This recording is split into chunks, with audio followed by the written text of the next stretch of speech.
ஆக்சுவலாக படத்தில் ஒரு ரொமான்ஸ் சாங்கே இருக்குது ரெண்டு பேருக்கு டியூரேஷன் ஆக்சுவலாக 3 hours ஒரு 3 hours காமெடி சீன். இப்போ சார் பார்த்தீங்கன்னா சிவகாசுந்தரேஸ்வர் அவரோட டைலாக் ஒன்று இருக்குது. இந்த இடத்துல அவரோட டிரான்ஸ்லேட்டர் இன்ட்ரடியூஸ் பண்ணுவார். அப்போ அவர் சொல்லுவார், அவர் பேர் என்ன கிட்டா, டிரான்ஸ்லேட்டர் கிட்டான்னு அங்கே என்ன கிட்டா தூர் கோவர்த்தனன்னு சொல்லுவார். அப்போ சிங்கமொழி கேட்பார், அதுக்கு ஏன் அவ்வளோ தூரம் போகிற இந்த மாதிரி நிறைய காமெடி நிறைய கொட்டியிருக்காங்க டைலாக்லையும். அண்ட் சரவணன் எங்க கூட அவர் இந்த இடத்த நான் தவிர்க்கவே முடியாது. எனக்கு ஃபர்ஸ்ட் படம் ஒரு காமெடி படம் அமைஞ்சது. ஸ்கிரிப்ட் பண்றதுக்கு ப்ரொடியூசர் கேட்ட மாதிரி நம்ம பண்ண முடிஞ்சது. அதுக்கு அடுத்து நம்ம ஒரு திரைக்கதை அமைக்கணும், டைலாக்ஸ் எழுதணும் போது நம்ம எழுதி திருப்தி வரல.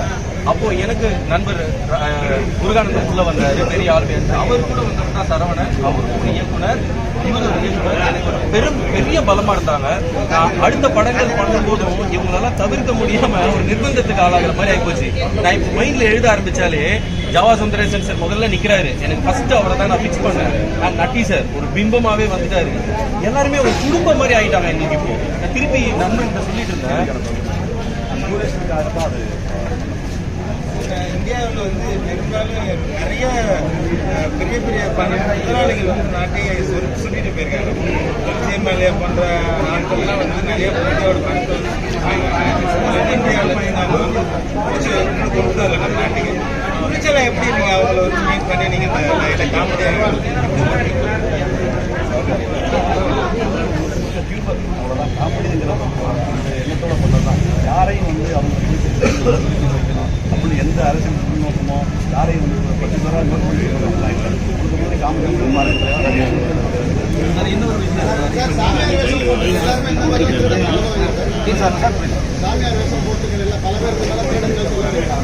இல்லை பல பேரும் சொல்லலை. உங்களுக்கு தெரிஞ்சிருக்க யார் யாரெல்லாம் அப்படின்னு உங்களுக்கே வரலாறு சொல்லணும்.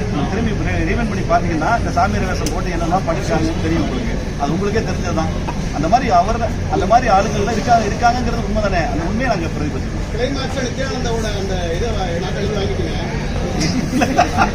அப்படிலாம் இல்லை சார்.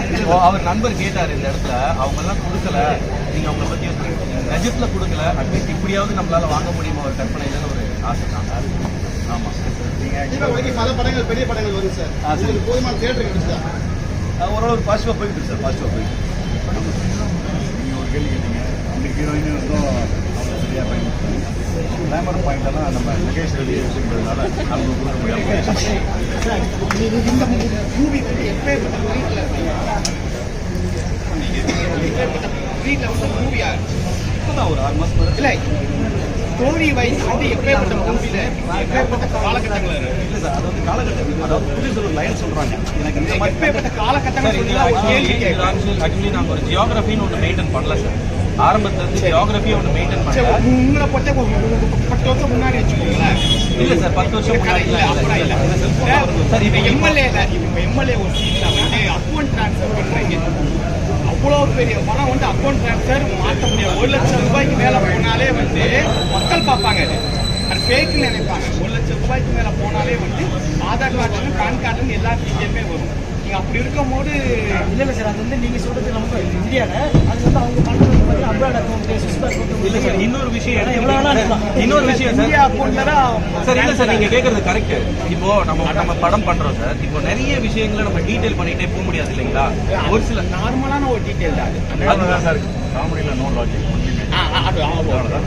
சதுரங்க வேட்டை பார்க்குற மாதிரி இருக்கு சார். தேங்க்யூ. கதை எழுதும் போதே திருட்டு கதை கொண்டாடி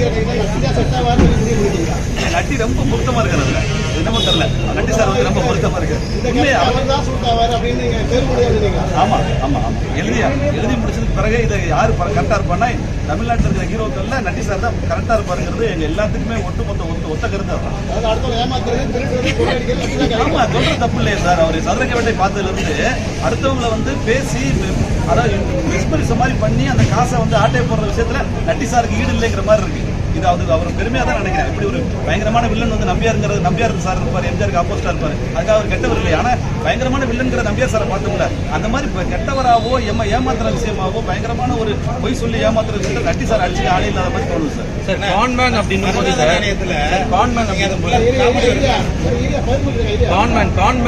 போது நீங்க வந்து சதுரங்க வேட்டையை வந்து அவாய்ட் பண்ணிட்டு வர முடியாது இல்லைங்களா.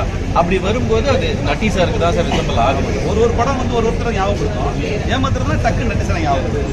இந்திய அமைப்புகள் இல்லை சார், நம்ம யாருமே ஈடுபடுத்தல, யாருமே அதாவது இப்போ அது பார்த்த மாதிரி ஜாலியாக கைது கழிச்சமாக தான் சார் ரொம்ப ஆராய்ச்சி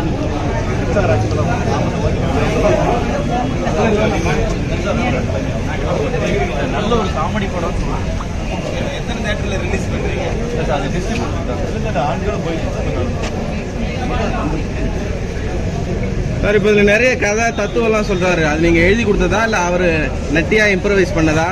இல்லை சார், நான் ஒரு 75% நான் எழுதுனது தான், 80% எழுதுனது தான். ஒரு கொஞ்சம் இம்ப்ரூவேஷன் அவருக்கு வந்து சில ஸ்லோகங்கள்லாம் சொல்கிறாரு பார்த்தீங்களா, ஸ்லோகம் அந்த புரியாத மாதிரி ஸ்லோகம் சொல்கிறாருல, அது எல்லாமே அவர் சின்ன வயசுல படிச்சது, அல்லது அவர் ஹிந்தியில் போயிட்டுலாம் வந்தார்ல, சில ஹிந்தியில் அடிச்சு விட்றாரு, அது நம்மளுக்கு புரியாதனால ஸ்லோகம் மாதிரி இருக்கு.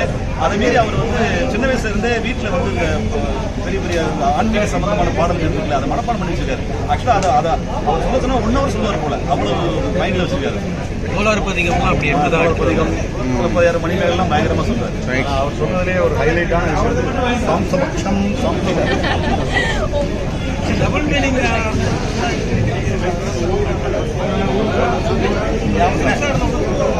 அதாவது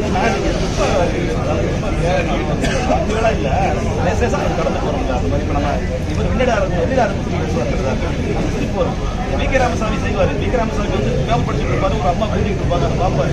ஆனால் நம்ம சேர்ந்து சிரிப்போம். வி.கே. ராமசாமி பார்த்தா சிரிப்போம், அதே பிரகாஷ் ராஜ் பார்த்தா வந்து நம்மளுக்கு கோவம் வரும். பிரகாஷ் ராஜ் ஆனால் ஏன் வி.கே. ராமசாமி சார் கோவம் வர மாட்டேங்குது, அதே தான் அவரும் பண்ணுறாரு. அப்போ இது காமெடிங்கிறது வில்லன் இல்லை, அது வி.கே. ராமசாமி தான் அவர் வந்து ஒரு அப்படிங்கிறத நம்ம உள்மனசு பார்த்து பழகணும். 2 விஷயத்தை ஒரு விஷயத்தை 2 பேர் பண்ணாலும் யார் பண்ணுறாங்க போது காமெடியாக மாறுது. நித்யானந்தோட வந்து மிகப்பெரிய ஒரு பேஸ்பொருள் இருந்தாங்க. ஆனால் இந்த படத்தில் வந்து கதாநாயகி எந்த ஒரு பேஸ்பொருளாக காட்டாதே விட்டீங்களே, எனக்கு எப்படி எதிர்பார்க்குறீங்க? மரகத நாணயம்னு ஒரு படம் நீங்கள் காமெடி நல்லா பண்ணியிருந்தீங்க, அதை மெயின் பண்ணி தான் நீங்கள் காமெடி எழுதுனீங்க அந்த படத்தில். ஏன்னா அது நம்ம மரகத நாணயம் இங்கே வந்து வயிறு எழுதுறீங்க எல்லாமே அவங்க அதை பற்றி நம்ம ஒரு அறிவு ஒரு தேடல் இருக்கு, அதை பற்றி தெரிஞ்சிருக்காது. அந்த படத்துலையும் ஒரு கல்லுக்கு இருந்துச்சு, இந்த படத்தையும் கல்லுக்கு போய் எழுத தேங்க்யூ சார், தேங்க்யூ சார், ரொம்ப நன்றி.